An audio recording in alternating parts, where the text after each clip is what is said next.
take this opportunity, first of all, to thank all our university officials, headed by our university president, Mr. Marco Alfredo Benitez. Thank you, sir, for giving space and giving venue for the faith and spirituality in forming our future professionals.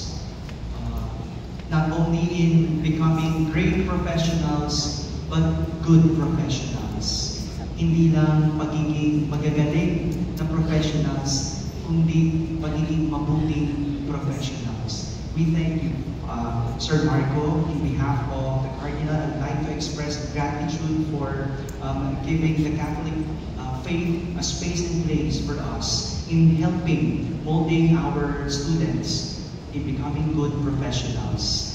I'd like also to thank the Chancellor or Senior Vice President for Academic Affairs, Dr. Felinas Koyang, and the Vice President for Administration, Mrs. Maria Luisa Mirasol, Vice President for External Affairs, Alfredo Jose Reyes, Vice President for Finance, Miss Ana Maria S. Del Rosario, and APP Facilities Management and Services, Mr. Alan Roderick Q. Viray, and of course, the Director of Campus Life, Ms. Mariette Habeliana. Maraming salamat po sa inyong lahat.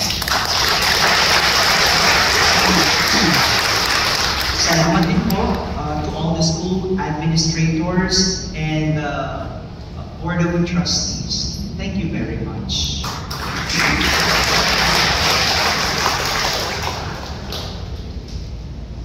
We give glory and we remember Our Lady of the Miraculous Medal as together in one community. Please all stand and sing for Our Lady.